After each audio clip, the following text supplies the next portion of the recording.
আল্লাহর রসুলের বিরুদ্ধে আপনি যদি কথা বলেন, আপনি একদিনের জন্য আপনার জেল হবে না, জরিমানা হবে না।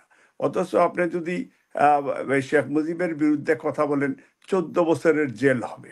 তাইলে এটা কি মনে হয়? এটা হচ্ছে মূলত বাংলাদেশ এবং বাংলাদেশের মুসলমানের বিরুদ্ধে এটা একটা বিশাল একটা ষড়যন্ত্র হচ্ছে। ততদিন হাসিনা ক্ষমতায় থাকবে, ততদিন ইন্ডিয়া যেভাবে চাইবে ওইভাবেই উনি নাচবে। এবং এতে মাসাদরা আসুক আর থাকুক, এতে হাসিনার জন্য বহুত প্লাস পয়েন্ট। হিন্দু টিচারগুলি মাদ্রাসায় কিভাবে হয় এটা আমার মাথায় ঢুকছে না। আজকে বাংলাদেশের শিক্ষামন্ত্রী রামায়ণ পাঠ করে তার বক্তৃতা শুরু করে, এটা আমার মাথায় ঢুকে না। এই যে কুফুরি মতবাদ, এবং ইন্ডিয়াকে আপনারা অবাধে চলাফেরার জন্য আপনারা সার্টিফিকেট দিয়ে দিলেন, এটা হচ্ছে দেশদ্রোহী সরকার। এটা দেশপ্রেমিক সরকার নয়। প্রথম হচ্ছে যে আপনার পৃথিবীতে ধরেন মানুষের মানে সবার যেটা একটা বিষয় আছে, যেটা হিউম্যান রাইটস, এটাতে আপনার এটা একটা খিচুড়ি মার্কা পৃথিবী। এটা সবার পক্ষে বিপক্ষে দাঁড়ায়। গাজার মুসলমান হিউম্যান রাইটস পায় না। আমেরিকা প্রথম বা বিটো দেয় যে সিজ ফায়ারে, এবং এবং তারা অস্ত্র বিক্রির সিদ্ধান্তটা তারা ইসরায়েলের পক্ষে, ইভেন গ্রেট ব্রিটেনও ইসরায়েলের পক্ষে নিয়েছে। এমন বিষয়টা হচ্ছে যে বাংলাদেশের মানুষের কিন্তু ধর্ম অনুভূতি এটা একটা বিশাল শক্ত, এবং আমরা ধর্ম বিশ্বাসী বাংলাদেশের মানুষ, এবং স্পেশালি বাংলাদেশ, ইন্ডিয়া, পাকিস্তান বা এই ধরনের। তো আমাদের বিশেষ করে বাংলাদেশে আমরা মুসলমান প্রধান বাংলাদেশে। কিন্তু এখন এই যে আপনার এই যে পেঁচা, এটা হলো তার ছবি, এটা একবার স্পষ্ট কৃষ্ণর বার্তাবাহক, এই আদান প্রদান হিসাবে তখনকার সময় আমরা দেখেছি এই পেঁচা নাকি ভূমিকা পালন করেছে। এবং এটা টোটালি হিন্দু শাস্ত্রকে প্রায়োরিটি দেওয়ার জন্য এটা এক ধরনের মানে মুসলমান রাষ্ট্র হিসাবে যাতে বাংলাদেশ ভবিষ্যতে স্ট্যান্ড না নিতে পারে, যে কারণে মুসলমানের বিরুদ্ধে এটা একটা কনফ্লিক্ট সৃষ্টি করা, কেওস সৃষ্টি করা, এবং যাতে যে ইন্ডিয়ার সমর্থন আদায় করে যেভাবে বর্তমান ভারতের মুখ্যমন্ত্রীর দায়িত্ব পালন করছে শেখ হাসিনা, এটা একটা মানে ক্ষমতায় থাকার জন্য। এবং মুসলমান যেমন আল্লাহর রসুলের বিরুদ্ধে আপনি যদি কথা বলেন, আপনি একদিনের জন্য আপনার জেল হবে না, জরিমানা হবে না। অথচ আপনি যদি শেখ মুজিবের বিরুদ্ধে কথা বলেন, 14 বছরের জেল হবে। তাইলে এটা কি মনে হয়? এটা হচ্ছে মূলত বাংলাদেশ এবং বাংলাদেশের মুসলমানের বিরুদ্ধে এটা একটা বিশাল একটা ষড়যন্ত্র হচ্ছে। এটার পক্ষে আমরা অনেকেই কথা বলছি না, বিকজ আমাদের অনেক পলিটিক্যাল পার্টিরা অনেক সময় কথা তারা বলছেন না, বিকজ সবার হয়তো সীমাবদ্ধতার কারণে। এবং ইন্টারন্যাশনাল পলিটিক্সটা হচ্ছে আরেকটা জায়গা, যেটা যে ইন্টারন্যাশনাল পলিটিক্সেও অনেক সময় আগে আমরা শুনতাম যে বেশিরভাগ গণতন্ত্রের জন্য এটা একটা বিশাল, যেমন ওয়েস্টার্ন ওয়ার্ল্ডে তারা ডেমোক্রেসি প্র্যাকটিস করে। আমরা আগে জানতাম যে ইন্ডিয়াতেও তারা একটা ডেমোক্রেটিক কান্ট্রি ইন্ডিয়া, কিন্তু গত 5 বছর বা 10 বছর থেকে আমরা দেখি যে হিন্দুত্ববাদের উত্থান হয়েছে ইন্ডিয়াতেও। এবং যেমন গুজরাটে হাজার হাজার মুসলমানকে হত্যা করার পরে নরেন্দ্র মোদীকে তারা ইন্ডিয়ার প্রধানমন্ত্রী বানালো। এবং এইবার বাবরি মসজিদ এটা ধ্বংস করে আবার রাম মন্দির তারা, রামলীলার মন্দির তারা তৈরি করলো। তো এটা ক্রমান্বয়ে মূলত মুসলমানের বিরুদ্ধে এটা একটা ষড়যন্ত্র।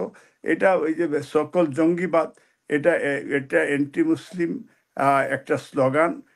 এবং তারা মুসলমানের টুপি মাথায় দিলেই সে জঙ্গি হয়ে যায়, এবং আপনার দুত্তি পড়লে সে সাধু হয়ে যায়, এবং দুত্তির পক্ষে এবং ভারতের পতাকা থাকলেই আপনি আপনি বড় শক্তিশালী হয়ে যান। যে কারণে আমাদের প্রধানমন্ত্রী বিজয়ের মাসে ভারতের পতাকার শাড়ি পরেন, পরে উনি সেজে গুজে উনি জাতির উদ্দেশ্যে বক্তব্য দেন এবং মুক্তিযুদ্ধকে আন্ডারমাইন করেন, ভারতকে প্রেজ করেন।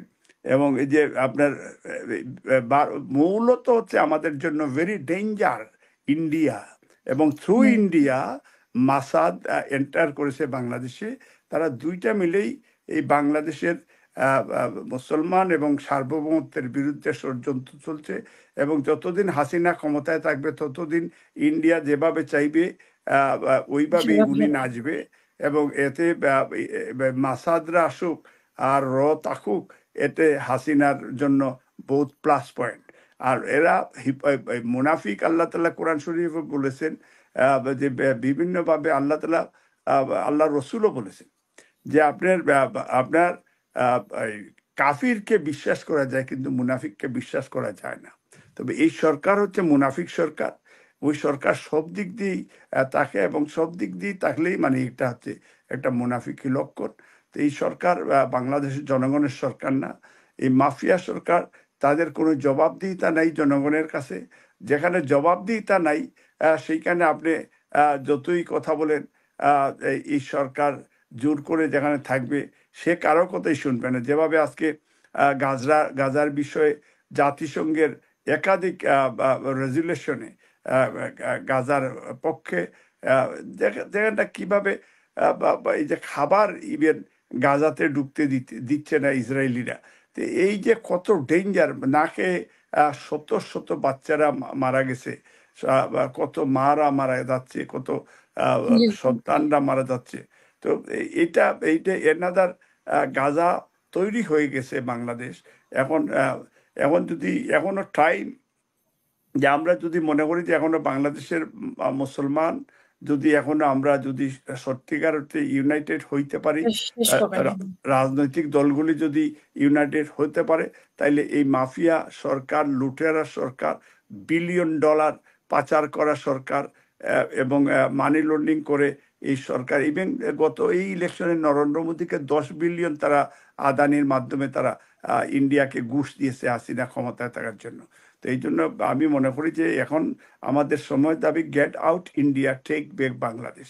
এটা আমাদের প্র্যাকটিস করতে হবে এবং এটা বলতে হবে আমাদের। মোল্লা ভাই যেটা বলেছেন, উনি অনেক কিছু ওনার মানে বই থেকেই বলেছেন।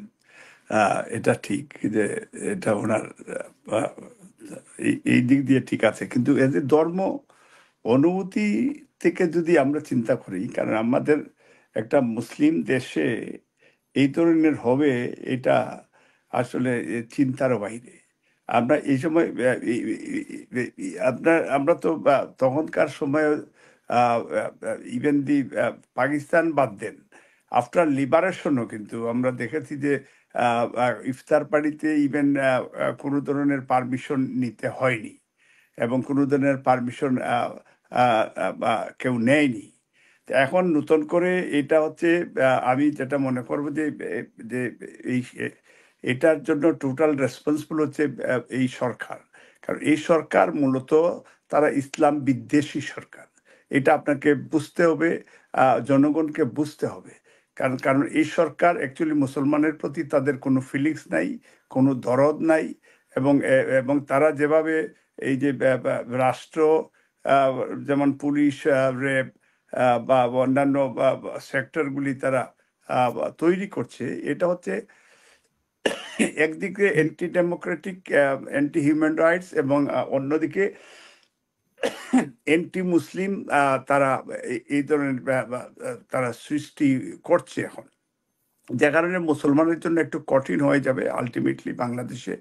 এবং নিজের দেশে থেকে আমরা বসবাস আজকে পরাধীন, একটা স্বাধীন দেশ, এবং আমরা নিজের দেশে আজকে আমরা পরাধীন হয়ে গেছি।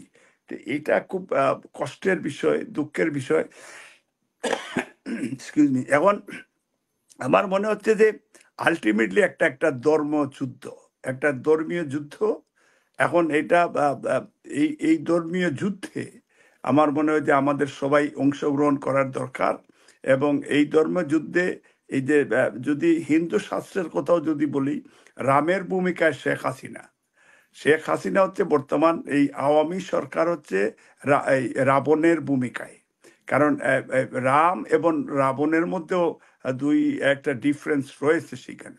তো এই রাবণের ভূমিকায় বর্তমান আওয়ামী লীগ এই আমার সার্বভৌমত্ব ধ্বংস করে তারা ভারতকে খুশি করে এখন তারা নতুন করে যাতে পার্মানেন্টলি ক্ষমতায় থাকতে পারে সেই কারণে তারা ইসরায়েল, কারণ ওই যে আমাদের জনগণ অ্যাকচুয়ালি টের পেয়েছিল, যদিও আল জাজিরা যখন এই এই এই নিউজটা প্রকাশ করে তারা যে তারা আর্মস ডিল করছে ইসরায়েলের কাছ থেকে, হাসিনা তারা ডিভাইস কিনেছে সেনাবাহিনীর জন্য, তখনই কিন্তু আমরা সচেতন হইনি, আমরা এগুলির গুরুত্ব দেইনি। তা আমি মনে করি যে এবং বর্তমান যে এই যে ইরান এবং আপনার ইসরায়েলের যে বিষয়টা, এটার জন্য টোটাল রেসপন্সিবল আমি মনে করি ইসরায়েল। বিকজ ইসরায়েলে একটা শান্তিপূর্ণভাবে তার গাজাকে এই যে মানুষকে হাজার হাজার মানুষকে হত্যা করছে, এইটার অ্যাটেনশন ডাইভার্ট করার জন্য আপনার হিজবুল্লাহর সাথে তারা যুদ্ধ করছে, অ্যাটেনশন ডাইভার্ট করার জন্য এই যে আজকে ইরানের উপরে অ্যাটাক এনেছে, এবং একটা ইন্টারন্যাশনাল ল অনুযায়ী কোনো এমবেসি অ্যাটাক করা এটা সবচেয়ে ক্রিমিনাল অফেন্স, এবং এটা তারা ইসরায়েল একচেটিয়া তারা করে যাচ্ছে। এখন স্বাভাবিকভাবে ইরান রিটালিয়েট করা খুবই স্বাভাবিক, এবং এটা ইরান তার অস্তিত্বের জন্য সে তারা রিটালিয়েট করতে বাধ্য। এটা আমার মনে হয় এটা আরো হয়তো এটা যদি গড়ায় এইটার থেকে হয়তো ফিউচার থার্ড ওয়ার্ল্ড ওয়ারও সৃষ্টি হইতে পারে। তো এই জন্য মানে এখন পর্যন্ত আরো হয়তো 2-4 মাস গেলে এটা বোঝা যাবে। তো বর্তমান পরিস্থিতি নিয়ে আমি যেটা ফিল করি যে গাজার মুসলমানকে যেভাবে হত্যা করছে একক অন্যায়ভাবে, ইভেন আমেরিকা আবার বলতেছে ইসরায়েল আমেরিকার কথা শুনে না, আবার আমেরিকা পরে অস্ত্র দেয়, গ্রেট ব্রিটেন অস্ত্র দেয়। তো এই মূল খেলাটা হচ্ছে আপনার মুসলমান এক্সিস্ট করতে পারবে না বর্তমান ওয়ার্ল্ডে। তবে এই জন্য আমাদের আমাদের এই যেমন বাংলাদেশের জন্য সিলেটের জন্য হিন্দুত্ববাদের উত্থান যেভাবে হচ্ছে, আমরা মনে করি যে আরেকজন হযরত শাহজালাল রহমতুল্লাহ আলাই বাংলাদেশের জন্য খুব প্রয়োজন হয়ে গেছে, এবং আমরা আমরা আমরা সেই দিকেই আমার মনে হয় বাংলাদেশের মুসলমানকে আমি মনে করি যে আপনাদের ইউনাইটেড হওয়ার দরকার। এবং বাংলাদেশে আপনারা আলেম উলামারা আপনারা বাংলাদেশের মানুষকে মাদ্রাসায়, এই তো দেখছি যে আপনার হিন্দু টিচারগুলি মাদ্রাসায় কিভাবে হয় এটা আমার মাথায় ঢুকছে না। আজকে বাংলাদেশের শিক্ষামন্ত্রী রামায়ণ পাঠ করে তার বক্তৃতা শুরু করে, এটা আমার মাথায় ঢুকে না। এই যে কুফুরি মতবাদ, এবং ইন্ডিয়াকে আপনারা অবাধে চলাফেরার জন্য আপনারা সার্টিফিকেট দিয়ে দিলেন, এটা হচ্ছে দেশদ্রোহী সরকার, এটা দেশপ্রেমিক সরকার নয়। এই জন্য আমি আহ্বান জানাবো যে আগামীতে যে আন্দোলন, এই আন্দোলনে ইসরায়েলিরা অনেকটা ভূমিকা পালন করছে, এবং যাতে আন্দোলন না হয়, বাট এইটা কোনোভাবে এটা স্টপ হবে না, এই আন্দোলন হবে, এই আন্দোলনে ইনশাল্লাহ হাসিনারও পতন হবে। ধন্যবাদ।